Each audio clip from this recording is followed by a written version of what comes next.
에베소서 5장 15절부터 18절까지 말씀입니다.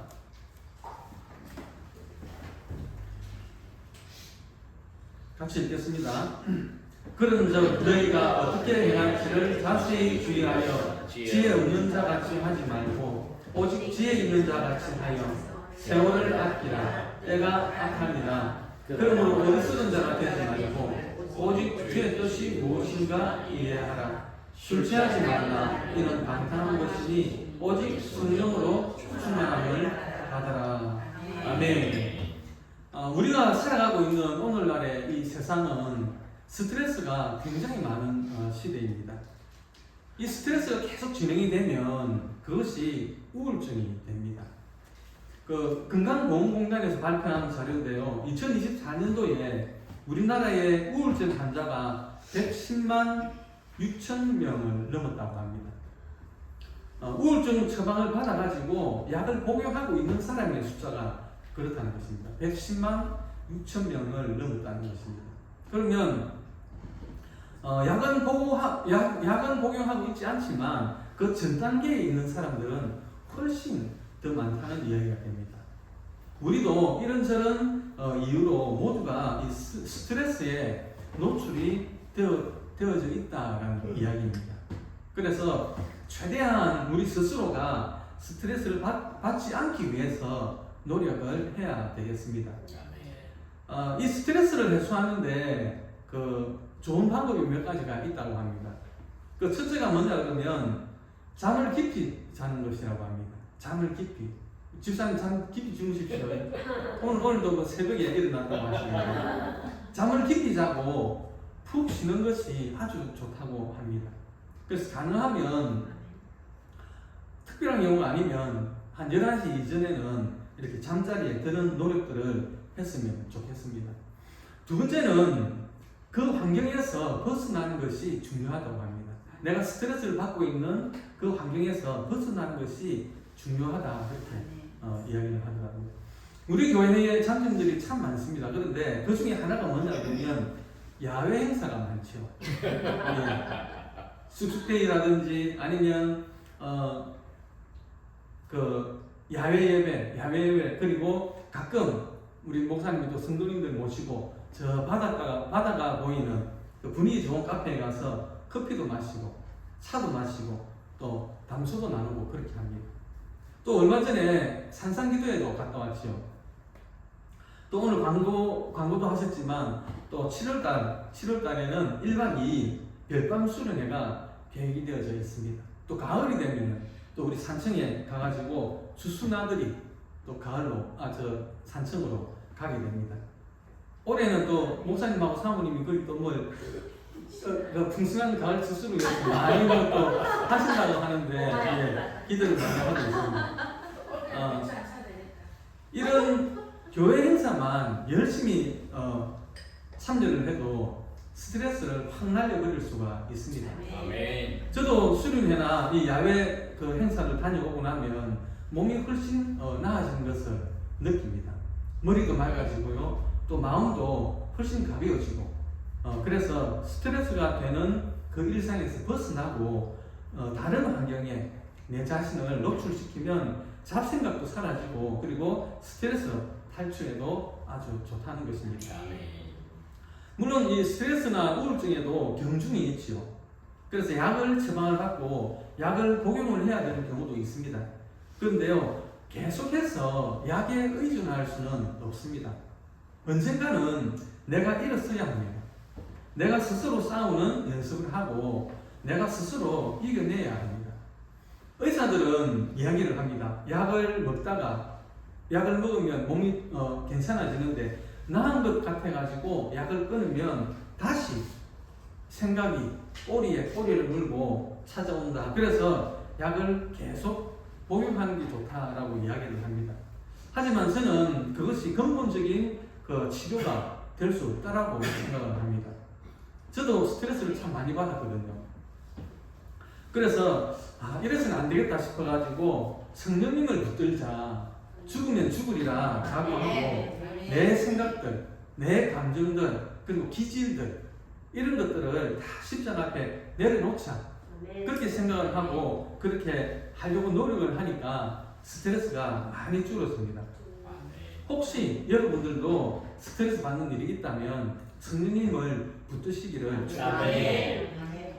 성령님은 나의 모든 것을 다 아십니다. 나의 사정을 잘 아십니다. 나보다 나를 더 잘 아십니다. 그리고 못 고칠 것도 없고 못하신 일도 없습니다. 단지 우리가 그분을 온전히 신뢰하지 못하고 아직도 내가 붙들고 있는 것 이것 놓지 못해서 십자가를 붙들고 한 걸음 더 나아가야 되는데 그렇게 하지 못하기 때문에 그런 것인 줄 압니다. 하지만 우리 성령님을 붙들고 나아갈 때에 하나님께서 가장 선한 걸음으로 인도해 주실 줄 믿습니다. 아멘. 만약에 그리 아니하실지라도 우리의 바람대로 풀문불에서 우리를 건져주시지 않는다 할지라도 또 사자굴에서 우리를 건져주시지 않는다 할지라도 내가 마지막 숨을 쉬는 그 순간까지 주님만을 섬기며 살겠다. 이것이 저의 고백이고 또 여러분들의 고백이 되시기를 주님의 이름으로 축복합니다. 아멘. 오늘 말씀의 제목은요, 성령 충만을 사모하자입니다. 오늘날은 못 먹어서 굶어 죽는 사람은 없습니다. 그런데 정신병으로 죽는 사람들은 그렇게 많다고 합니다. 마태복음 4장에 보면 예수님께서 광야에서 마귀에게 시험을 받습니다. 그 첫 번째 시험이 뭐냐 그러면 이 돌덩이를 떡덩이가 되게 해서 먹으라라는 것이 시험이었습니다. 야, 너 40일 동안 금식했잖아. 너 지금 배가 굉장히 고프지. 그러니까 이 돌들로 떡덩이가 되게 해서 너 능력 있잖아. 그러니까 떡덩이가 되게 해서 그 떡을 먹으라는 것이죠. 즉 영혼을 위해서 살지 말고 육을 위해서 살아라라는 말입니다. 두 번째가 성전 꼭대기에 올라가가지고 거기서 뛰어내리라라고 합니다. 너 하나님의 아들이잖아. 그러니까 네가 죽을 짓을 해도 하나님은 너를 죽게 놔두지 않으실 거야. 네가 성전에서 뛰어내려도 하나님이 천사들을 명해가지고 네 발이 땅에 부딪히지 않게 해줄 거야. 그러니 야, 너 한번 뛰어내려봐. 그렇게 이야기를 합니다. 여러분, 하나님의 아들이라도 죽을 짓을 하면 죽습니다. 세 번째가 천하만국의 영광을 보여주면서 나를 경배하면 이 모든 것을 너에게 주겠다라고 합니다. 아파트 한 채가 아닙니다. 이 세상 천하만국의 영광입니다. 며칠 전부터 그 선거 유세가 시작이 되었습니다. 얼마 전에 버스를 타고 출근을 하는데 그 연산 노타리 거기가 육거리거든요. 육거리인데 삥 둘러서 이제 각 정당마다 나와가지고 한 코스씩 다 차지를 했더라고요. 그런데 보니까 한쪽에 이제 어떤 정당이 막 사람들이 줄을 서가지고 피켓을 들고 막 이렇게 유세를 하고 있는데 그 앞에다가 다른 정당의 차가 그 앞에 딱 차를 내놓고 거기서 또 막 하고 있는 거예요. 그 저쪽에는 보니까 다른 또 정당에서 나와가지고 하고 있는데 다른 정당의 사람이 마이크를 들고 그 앞에 가가지고 또 막 하고 있는 거예요. 정말 과간이었습니다. 서면 로타리도 그렇고 하여튼 로타리마다 나와가지고 그렇게 그런 모습들을 보이더라고요. 자기의 영광을 위해서죠. 자기가 높아지기 위해서입니다. 물질을 위해서 그렇고 내 이름을 내기 위해서.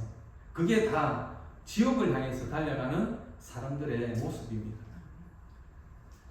마귀가 예수님을 시험을 하고 이제 떠났습니다. 그런데 누가복음 4장 13절에 보니까 이렇게 기록이 되어져 있습니다. 마귀가 모든 시험을 다 한 후에 얼마 동안 떠나니라 그렇게 기록을 하고 있습니다. 완전히 떠난 것이 아니고 얼마 동안입니다. 얼마 동안. 이 말은 또 시험을 하러 온다는 이야기죠. 왔습니다. 마태복음 16장에 보면 예수님이 사랑하시는 1등 제자 베드로의 입에서 예수님을 시험하는 말이 나오죠. 그리하지 마옵소서. 주님 죽지 마옵소서. 그렇게 이야기를 합니다. 마태복음 26장, 마가복음 14장, 누가복음 22장에 보면 예수님이 십자가 지는 것이 굉장히 부담스러웠나 봅니다. 굉장히 두려웠나 봅니다. 예수님도 이런 기도를 합니다. 아버지여, 만일 할만하시거든 이 잔을 내게서 지나가게 하옵소서. 이 기도를 합니다. 하나님의 아들 예수님에게도 그 두려운 마음을 뿌리는 게 그게 사탄입니다. 마태복음 27장에는 예수님이 이제 마지막 십자가를 지시고 피를 흘리면서 죽어가는 순간입니다. 그런데 그 예수님이 죽어가는 순간에도 마귀는 예수님을 시험합니다. 대제사장들과 서기관들과 장로들과 그곳에 있는 사람들의 입술을 통해서 희롱하면서 예수님을 시험합니다. 야, 네가 하나님의 아들이면 십자가에서 내려와 봐라. 그렇게 하면서 예수님을 집요하게 시험을 합니다. 그런데 우리는 어떨까요? 우리가 룰루랄라 그렇게 기분 좋게 편안하게 천국에 가도록 마귀가 놓아두겠습니까? 천만의 말씀입니다. 여러분들 마음을 단단히 잡수셔야 합니다. 베드로전서 5장 8절 말씀인데요. 같이 보겠습니다. 근신하라 깨어라 너희 대적 마귀가 우는 사자같이 두루다니며 삼킬 자를 찾나니. 그래서 우리는 항상 말씀 앞에 깨어 있어야 하고 늘 성령 충만을 사모하며 위에서 기도해야 하는 것입니다. 우리의 살 길은 성령 충만입니다. 오늘 본문 15절 말씀을 우리 같이 한번 보겠습니다. 그래서 너희가 어떻게 행할지를 자세히 주의하여 지혜 없는 자같이 하지 말고 오직 지혜 있는 자같이 하여. 이 세상에서 자기가 어리석은 사람으로 살아가고 싶어하는 사람은 아무도 없을 것입니다. 다 지혜 있는 사람이 되고 싶어합니다. 그러면 어떤 사람이 지혜로운 사람일까요? 오늘 본문 15절에서 이렇게 말씀합니다. 어떻게 행할 것을 자세히 주의하여 아는 자가 지혜로운 자라고 말씀을 하고 있습니다. 어떤 사람이 장사를 잘하는 사람일까요? 물건을 사들여야 될 때와 팔 때를 잘 아는 상인이 지혜로운 상인일 것입니다. 지혜로운 상인은 제값을 받고 팔 때와 또 싸게 팔아야 할 때를 아는 것이 그것이 지혜로운 상인일 것입니다. 우리 제사모하고 시장을 이렇게 가면요 가끔 하는 말이 있습니다. 저 물건은 싱싱하지 않은데 그래서 빨리 싸게 팔아야 되는데 그런 이야기를 자주 합니다. 근데 주인은 전혀 싸게 팔 마음이 없더라고요. 그렇죠. 그 상품의 가치가 떨어지는 것 같으면 헐값이라도 빨리 처분하는 그것이 지혜로운 것입니다. 정말로 지혜로운 농부는 때를 잘 분별하죠. 밭을 갈아야 될 때 그 때를 알고 밭을 갑니다. 그리고 씨를 뿌려야 될 때 그 때를 알고 씨를 뿌리지요. 그리고 거두어 드릴 때를 알고 잘 거두어 드립니다. 영적인 부분도 마찬가지입니다. 지혜로운 성도는 지금 자기가 무엇을 해야 할지를 잘 깨달아 압니다. 어제 우리가 사랑의 바자회를 했습니다. 한 분 한 분이 각자의 위치에서 일을 너무 잘 해주시더라고요. 정말로 일당백이었습니다. 제가 어제 느낀 것은 와 대단하시다. 정말 일당백이다. 그렇게 생각을 했습니다. 그렇게 손발이 잘 맞을 수가 없더라고요. 그것은 사랑하는 마음이 있어서 그렇습니다. 예수님을 사랑하는 마음이 있고 또 목사님을 사랑하고 우리 성도들을 사랑하는 마음이 있기 때문에 몸을 아끼지 않고 그렇게 달려들어서 일을 하는 것입니다. 은혜가 있기 때문에 이것이 바로 지혜로운 성도의 모습입니다. 오늘 본문 16절에 보면요 또 중요한 사실을 하나 더 말씀을 하고 있는데요. 세월을 아끼라 때가 악하니라 라고 했습니다. 세월을 아끼라는 말은 문자 그대로 시간을 소중하게 생각하라는 말씀이죠. 우리에게 주어진 시간은 정말 소중한 시간입니다. 그 김난도 교수님이 쓴 그 아프니까 청춘이다라는 책을 보면 인생 시간 그 계산법을 소개를 하고 있습니다. 하루가 24시간이죠. 하루가 24시간인데 그거를 분으로 하면은 하루가 1440분이 됩니다. 한국인 평균 수명을 80세로 볼 때에 1년이 18분으로 계산이 됩니다. 그래서 내 나이에 80을 곱하고 60을 나누어 보면은 내 인생이 지금 하루 중에 몇 시쯤에 있는지 그것을 짐작해 볼 수 있다라는 것이죠. 제가 제 나이를 넣어가지고 한번 해봤습니다. 그래 해보니까 제 나이의 하루 시간대가 지금 오후 7시 40분쯤 되더라고요. 예. 그러면 앞으로 저에게 남은 시간은 12시가 땡이니까 4시간 20분 정도가 남은 것이 되겠죠. 물론 이것은 인생을 60으로 볼 때에 평균적으로 이제 이렇게 계산을 해본 것이지 다 똑같다는 것은 아닙니다. 하지만 우리가 알아야 할 것은 인생은 덧없이 흐른다라는 것입니다. 중년을 살아가고 있는 우리는 잠시 후면 저녁밥을 먹고 잠자리에 눕게 될 것입니다. 그러면 인생이 끝이 납니다. 셔틀같이 많은 날들이라고 생각해서 어영부영 하다가는 아무것도 해놓은 일 없이 우리 인생이 다 날아가 버리고 말 것입니다. 올해도 벌써 5월달이 다 지나가고 있습니다.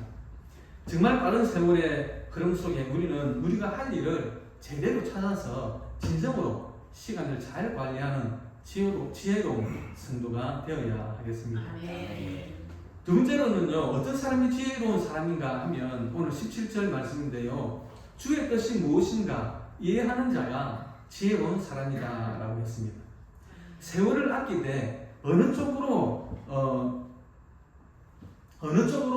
아껴야 지혜로운 자가 되는가 하면 주의 뜻을 이해하고 그쪽으로 세월을 아끼는 자가 지혜로운 자가 된다라는 말씀입니다. 무조건 시간만 아낀다고 되는 것이 아니고 그 아낀 시간을 어떻게 사용하느냐 하는 것이 시간을 아끼는 것 그 이상으로 더 중요한 것입니다. 주의 뜻을 이해하고 그 뜻에 맞춰서 시간을 활용하는 것이 참으로 지혜로운 성도들이 할 일입니다. 우리가 이렇게 지혜로운 성도들이 되어야 하겠는데요. 여기에 대해서 오늘 본문 18절은 이렇게 말씀을 합니다. 술 취하지 말라. 이는 방탕한 것이니 오직 성령의 충만을 받으라 라고 말씀하고 있습니다. 오늘 우리를 향하신 주님의 뜻은 술 취하지 말고 성령의 충만을 받으라 라는 것입니다. 초대교회 당시에 에베소는 서부 해안의 아주 큰 도시였습니다. 방탕의 중심지였습니다. 그리고 술 취함이 그 흥청망청하는 그런 것들이 사회의 자랑거리였습니다. 우리나라도 한때 그런 때가 있었죠. 담배 인심과 술 인심이 세계에서 가장 좋았던 나라가 바로 우리나라였습니다. 지금은 많이 없어졌다고 하는데 아직도 술집이 많이 있습니다. 동네마다 곳곳마다 골목골목마다 술집이 가득 차 있습니다. 저희 집 앞에 그 루마디 병원 앞쪽에 거기 안 보이던 술집이 많이 생겼습니다. 예, 그래가지고 가끔 저녁을 먹고 이제 소화시킨다고 그쪽으로 한 바퀴 도는데 언제부턴가 담배 냄새가 굉장히 많이 나는 거예요.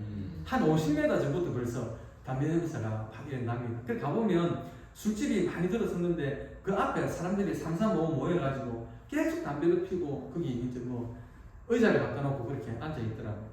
그래가지고 너무 그 담배 냄새가 안 좋아가지고 그냥 길을 건너가지고 반대쪽으로 걸어갔던 적도 있었는데요.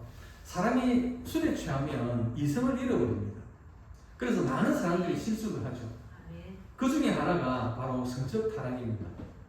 그렇기 때문에 술에 취하는 사람은 성령 충만을 받을 수 없는 것입니다. 술에 취하는 순간 성령의 지배를 상실하게 되는 것입니다. 성령 충만하면 술 취할 수 없고 또 술에 취하면 성령으로 충만해질 수 없는 것입니다. 왜냐하면 성령은 거룩한 영이기 때문에 그렇습니다. 오늘 말씀은 성령 충만을 사모하자라는 것입니다. 이것이 바로 주님이 우리에게 원하시는 내용입니다. 18절에 보니까요, 오직이라는 말이 나오는데 이 오직이라는 것은 다른 것에 여지를 두지 않는 것을 이야기합니다. 우리가 충만해져야 하는 내용은 오직 성령밖에 없다는 강한 표현입니다. 우리는 오직 성령으로만 충만해져야 합니다. 우리가 성령으로 충만해지면 우리의 마음이 예수 그리스도로 가득 차게 되고 내 속에 가득 찬 예수 그리스도를 통해서 그의 인격이 나타나게 되고 또 변화된 삶을 살아가게 되는 것입니다. 갈라디아서 2장 20절 말씀 한번 같이 보겠습니다. 내가 그리스도와 함께 십자가에 못 박혔나니 그런즉 이제는 내가 사는 것이 아니요 오직 내 안에 그리스도께서 사시는 것이라. 이제 내가 육체 가운데 사는 것은 나를 사랑하사 나를 위하여 자기 자신을 버리신 하나님의 아들을 믿는 믿음 안에서 사는 것이다. 아멘. 로마서 14장 8절도 같이 읽겠습니다.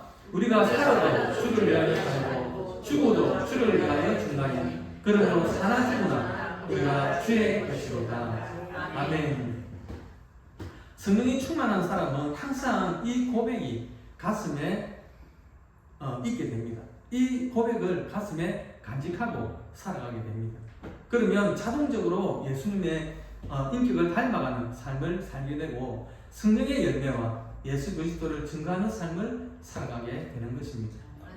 그럼 어떻게 성령의 충만을 받을 수 있습니까? 오늘 말씀에도 나왔듯이 성령 충만은 받는 것입니다. 우리가 만들 수 없고 우리가 무엇인가를 해서 쟁취할 수 없는 것입니다. 따라서 성령 충만에 이르는 길을 사모하고 기도하는 길밖에 없습니다. 성령 충만도 은혜입니다. 간절히 사모하는 자에게 주시는 것입니다. 간절히 사모했던 고넬료 가정이 성령 충만을 받았고 또 에베소 교회도 성령 충만을 받았습니다. 그리고 오늘 우리 주사랑교회 모든 성도님들에게도 하나님께서 성령의 충만함을 허락해 주실 줄로 믿습니다. 아멘. 이 시간 잠시 기도하겠습니다.